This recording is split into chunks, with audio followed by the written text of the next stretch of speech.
Radiotherapy इस board था radiotherapy treatment planning. जब इस तरीके से आपका एग्जाम में डायरेक्ट क्वेश्चन आता है रेडियोथेरेपी ट्रीटमेंट प्लानिंग, उस टाइम पर आपको ये डायग्राम बनाना पड़ेगा, ये चेन आपको दिखानी पड़ेगी, ठीक है।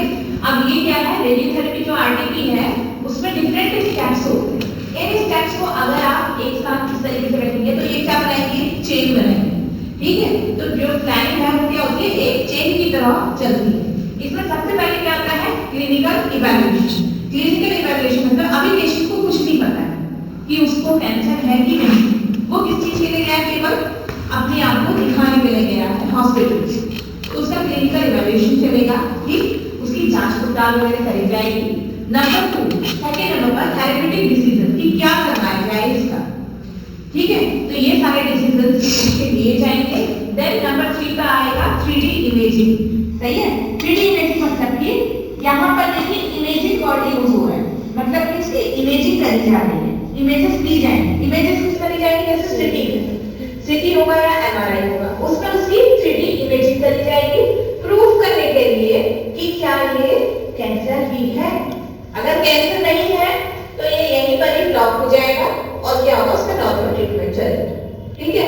बट क्या है, यहाँ पर हमारे यहाँ पर प्रूफ हो चुका है कि पेशेंट को क्या है, कैंसर है या ट्यूमर है, ठीक। अब क्या होगा, localization of target volume and organ address. अब क्या करेंगे, हम देखेंगे कि जैसे मैंने कल बताया था आपको जीटीबी, पीटीबी एंड सीटी, ठीक है। ग्रॉस ट्यूमर वॉल्यूम जो दिख रहा है ट्यूमर, ठीक। उसके बाद क्लिनिकल टारगेट वॉल्यूम जिसपे कि जो डॉक्टर है उसने बताया है, क्लिनिशियन ने बताया है कि इस हिस्से को हमें कवर करना पड़ेगा। और थर्ड आता है आपका पीटीबी प्लानिंग, जिसके ऊपर प्लानिंग करी जाती है, वो एरिया जिसके ऊपर प्लानिंग करी गई है, वो सारी की सारी इस फोर्थ स्टेप में आएंगी। और साथ ही साथ ऑर्गन एंड रिस्क, मतलब कि सराउंडिंग में, ट्यूमर के सराउंडिंग में कोई अगर नॉर्मल टिश्यू होगा या फिर कोई वाइटल ऑर्गन है और नॉर्मल है वो, तो उस ऑर्गन को हम क्या बोलेंगे, organ at risk. Near by जो ऑर्गन जो इंपॉर्टेंट, जो वाइटल ऑर्गन है या जो नॉर्मल टिश्यू है, उसको हम क्या बोलेंगे, ऑर्गन एट रिस्क। और इसको हमें प्रोटेक्ट करना पड़ेगा। तो ये सारी चीजें कहां पर आएंगी, आपके फोर्थ स्टेप में आएगा localization of target volume and organ at risk, ठीक। नंबर 5 पे आता है आपका simulation. Simulation and dose calculation. Simulation का मीनिंग मैंने बताया था कि सिमुलेशन को आप ऐसे, जिस पे आप प्लानिंग कर रहे हैं, ऐसा एरिया जिसके ऊपर आप प्लानिंग कर रहे हैं, उसको देखना होता है, तो उसको हम क्या बोल सकते हैं, मिमिक, ठीक है। ऐसी इमेज जिस पर हम मिमिक कर रहे हैं कि उस जो ओरिजिनल ट्यूमर है सेम उसी की जैसी इमेज हम किस पर लेंगे, ऑब्वियसली सिटी पर लेंगे, ठीक है। सिटी या एमआरआई से निकल के आएगी वो इमेज, तो उसके ऊपर हम ये 3D इमेज होगी, सिमुलेशन में जो लेंगे हम वो 3D इमेज होगी, और उसके ऊपर इस सिमुलेटेड इमेज के ऊपर हम क्या करेंगे, डोज का कैलकुलेशन करेंगे। क्या चीज की डोज होगी, रेडिएशन की डोज। रेडिएशन की डोज का कैलकुलेशन किसके ऊपर किया जाएगा, जो सिमुलेशन, ठीक है, जो सिमुलेटेड इमेज होगी उसके ऊपर किया जाएगा।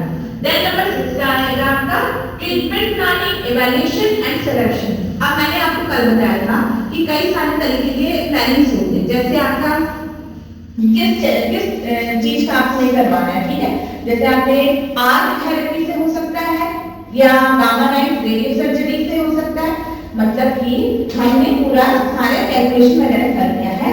अब हम कौन सी थेरेपी को यूज करेंगे, ठीक है। आर्क थेरेपी है हमारे पास, 3 फील्ड रेडियोथेरेपी है हमारे पास, बॉक्स टेक्निक है, ठीक है, बीएमआरटी है हमारे पास। तो हम कौन सी थेरेपी का यूज करेंगे, उसका सिलेक्शन हम इस 6th स्टेप में करेंगे।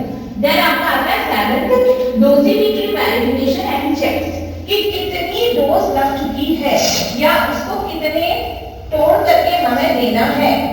फ्रैक्शनेशन एंड प्रोलिफरेशन, ये दो चीजें मैंने बताई थी।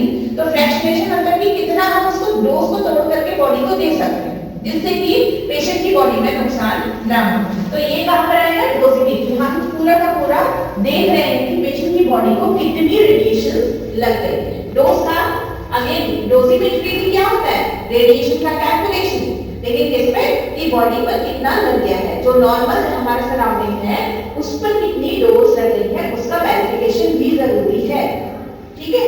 देन आपका 8th स्टेप आता है इम्यूनाइजेशन डिवाइसेस।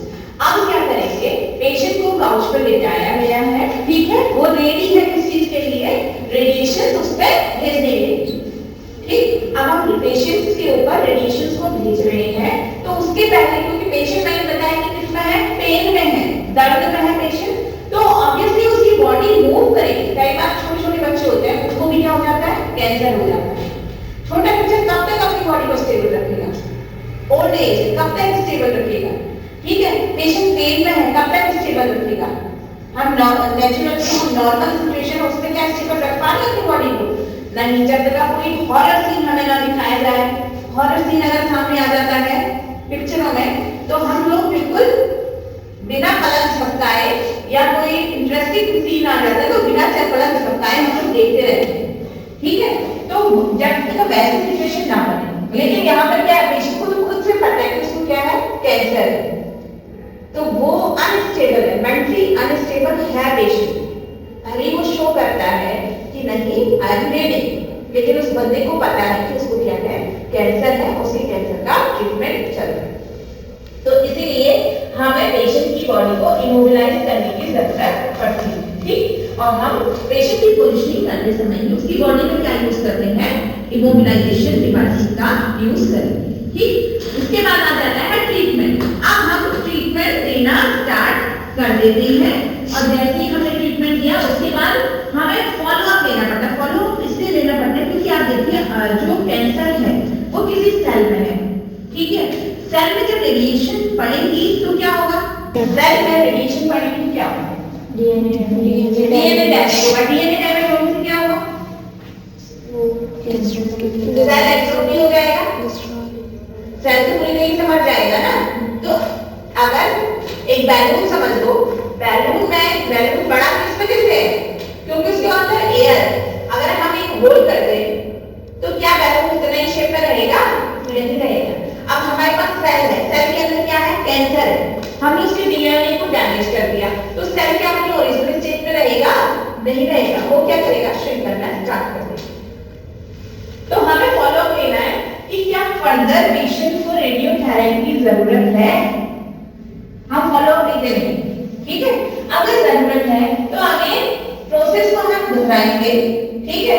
हम क्या करेंगे, इमोबिलाइजेशन डिवाइस उसके ऊपर यूज करेंगे, ठीक है, और देन उसको क्या करेंगे, हम दोबारा से ट्रीटमेंट करेंगे। पहले हमें देखना पड़ेगा कि कितना उसका जो ट्यूमर है वो सही हो चुका है, कितना उसका कैंसर सही हो चुका है।